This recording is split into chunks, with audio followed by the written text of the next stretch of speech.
Hey gang, we're in Canada. We are in Ontario, Canada. And I just came from London, Ontario, just to the south, maybe 10 or 15 miles.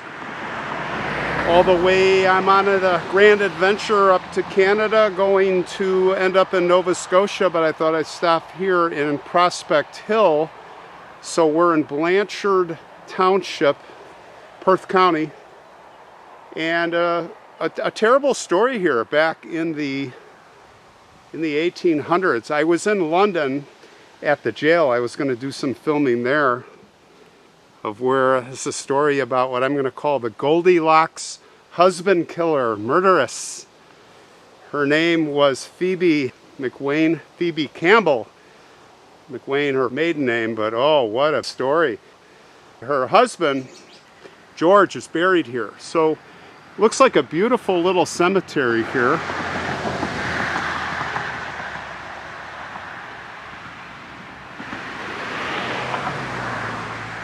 And the gate is right here. So let's go inside and I'll tell you the story of Phoebe Campbell and the axe murder. How it all went down. Yeah, traveling in the Sprinter van there. Having a lot of fun. What a great platform for this grand adventure. But yeah, look at this. Isn't this look at the upkeep here. So we'll take a slow walk and I'll tell you a little bit about what happened.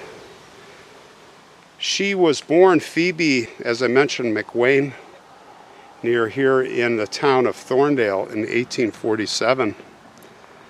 Her parents, farmers, Joseph and Mary Ann.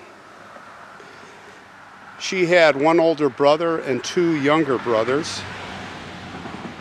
Sadly, when Phoebe was 8 years old, one of her little brothers, John, passed away. So many diseases back then, right? He was only 2 years old. It was said that Phoebe was a hard worker. She was a good girl, helping her father in the fields. It was a tough life for kids. But Phoebe was known to be nice and well-mannered. And when she turned 20, she met a man who worked on a nearby farm. His name was George Campbell. We're going to talk about him, because they would fall in love. Now, George was 8 years older than Phoebe, and he was smitten with her. He wanted to propose, but his father was in opposition. And maybe his father knew something that many didn't know, but prophetic, right? The Campbell family were well-to-do farmers. McWaynes were not. They were considered to be in a lower social rank. I'm sure that's probably what it was about. Well, they ended up getting married. George didn't listen, and it wasn't long before they were wed. They built a small farmhouse on the outskirts of Thorndale, and they started their lives together.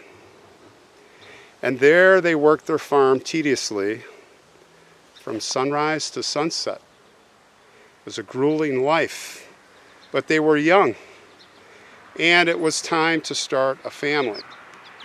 So over the next 4 years, Phoebe would bear 2 children, a girl named Mary Ann and a boy named David. Now, things were getting harder and harder here with the added children. The chores still had to be done. And of course the farm work too. And Canadian winters, they're tough. And in those years, they were especially hard. They say that in those years, the crop yields were dramatically different from year to year. And profits for the Campbells were diminishing, very low, if there were any profits at all. Financial difficulties started to set in, and there was stress on the relationship. bickering, arguments. Behind closed doors, nobody knows, right? But it was getting ugly. There was a cloud of major unhappiness. As the summer of 1871 came in, tensions between Phoebe and George were reaching a boiling point. Phoebe felt trapped, and she was very unhappy. Meanwhile, in town, there were whispers.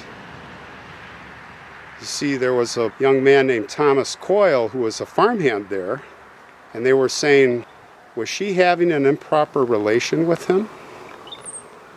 Phoebe and Thomas were seen together more and more. Well, indeed, there was a torrid affair developing, and Phoebe fell madly in love with Thomas Coyle, a man from England. It was July 15th, and there was some shocking news being spread around the town. George Campbell had been murdered. He was murdered in front of his wife and children, and Phoebe would explain what she witnessed. She would tell the authorities, the night before, as the family was sleeping, 2 black men burst in, and they attacked George, and they held him down. They held him down to the floor, and one of them had a gun pointed to his head. Where's the money? Well, George didn't know. He said he had no money, according to Phoebe. So the guy pulled the trigger, but the gun would jam. George yelled at Phoebe to get the axe from the woodpile. She said she got the axe, but one of the men grabbed the axe from her. So she jumped to the dresser and opened the drawer to get a knife. She got the knife, but that too was stolen away from her. The 2 men turned their attention back to George, she said. They tackled him back to the floor, and the one with the axe started hacking away at him. Chop, chop, chop went the axe. Then the 2 men jumped up, and off they went into the night. But not before warning Phoebe not to leave the cabin before morning, or she would be killed too. So, initially she obeyed. But apparently, she did run to the neighbors. It was 2 a.m., and the farmer came back with Phoebe to investigate the scene, the neighbor she ran to. And by morning, the news was already spreading. The townsfolk were coming to see the horror.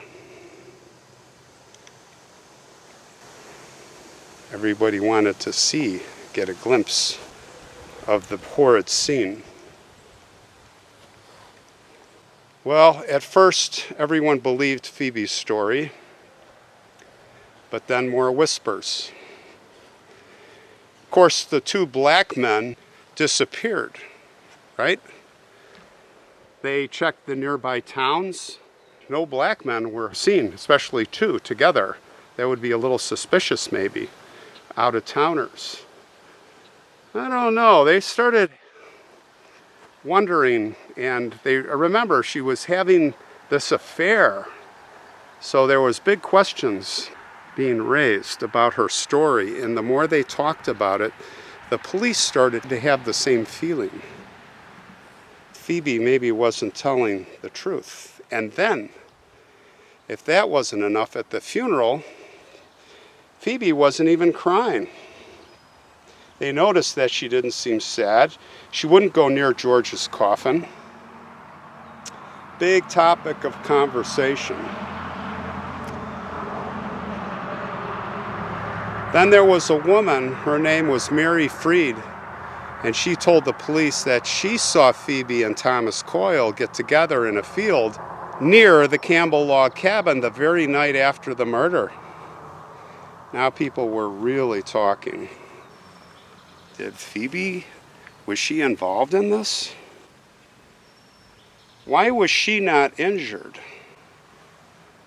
That doesn't make sense. Not even a scratch, not even a bruise. So now, over the next week, after the murder, several people were interviewed by the police. August 4th, there was a coroner's inquest. They went to the small cabin to inspect the room. Of course, the floor was covered in blood. The walls were splattered in blood. And they determined that George must have been killed by a strong person, certainly someone stronger than Phoebe. Had to be two.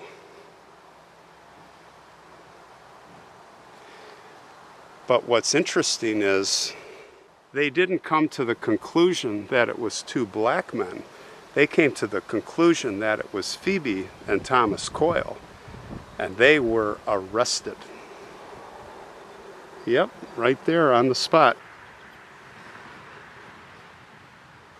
Phoebe was outraged. She yelled, quote unquote, "I don't care, I am innocent, I don't care." And then, down in London, after she sat in prison there with Thomas at the jail, which is a jail I tried to get into, but they were closed. They sat in the jail and they waited for the trial. And on April 1st, 1872, the trial started. And it was absurd. Phoebe would blame Thomas, of course, for the murder. And then she would change her whole story.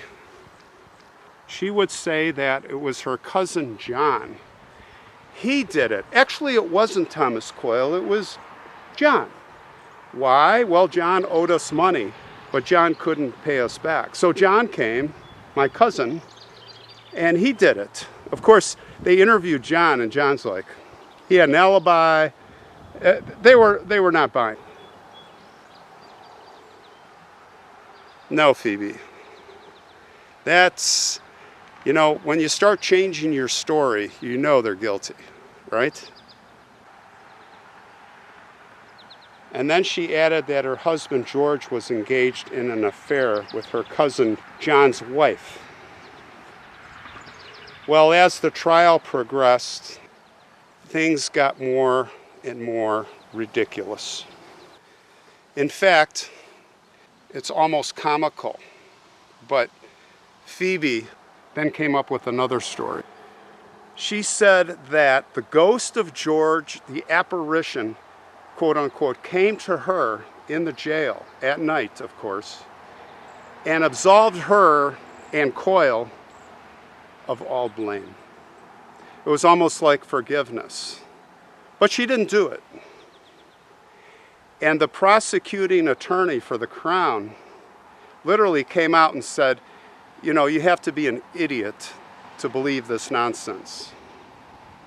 And it was true. It was ridiculous. She was just blabbering, the Goldilocks with her braids in jail, trying to think of anything she could. There was only 60 minutes of deliberation, and no surprise, Phoebe was found guilty of murder. The sentence, hanging. And Phoebe burst out in tears. But boom, back in the jail she went. Plank went the door. Now from there, she would write a letter confessing to everything, but still accusing her boyfriend, Thomas Coyle. Their plan was to get married, she said. She wrote that she left the door open for him in the middle of the night, and it was Thomas who attacked George while they were sleeping. But George awoke and was able to defend himself, so they both jumped on him, and it was Thomas to do the chopping. Now, some would believe the story, and some would not. But at the end of the day, there was just not enough evidence, surprisingly, to charge Mr. Coyle. And I say as very surprisingly, and don't ask me why, they let him go. And what did he do? He was very smart. The first thing he did was He went back to England. He was gone. Very discreet, very quiet, gone. And he disappeared. He got away with murder. He absolutely got away with murder.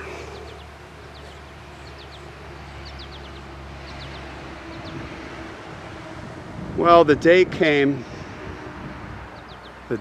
for Phoebe, the fateful day. June 20th, 1872. This woman is 24 or 25 years old. We don't know her birth date. But down in London, south of here, they brought her to the gallows. And they said that she had a, quote unquote, a morbid look on her face, this solemn look.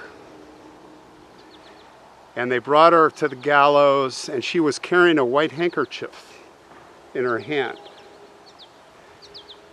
And they put the noose around her neck, no last words, and down she went. And they say that when she snapped her neck, she was hanging there. She hung on to that handkerchief for maybe a minute, and then it fell softly to the ground.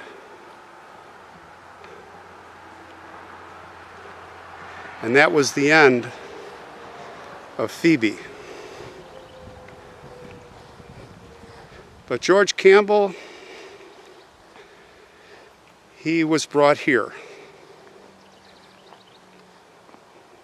Right here.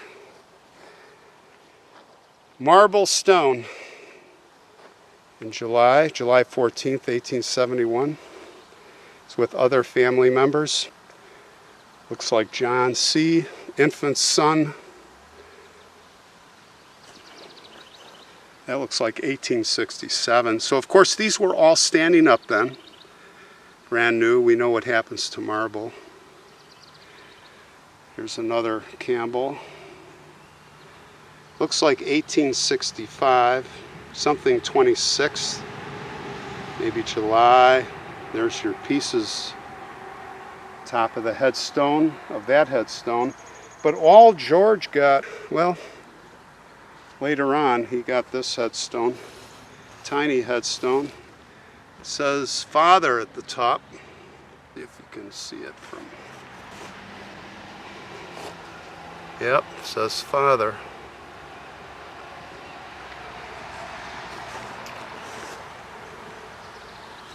Well, there it is.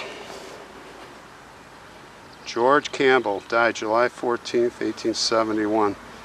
32 years old and 3 months. Sad story. Souvenir postcards. Souvenir postcards, guys. You ever been to a good hanging in those days? You got a souvenir postcard, maybe some ice cream. Yep, that's how it was. 1871. Morbid times. Well, rest in peace, George Campbell. Yeah, I'm off towards Nova Scotia. Let's go.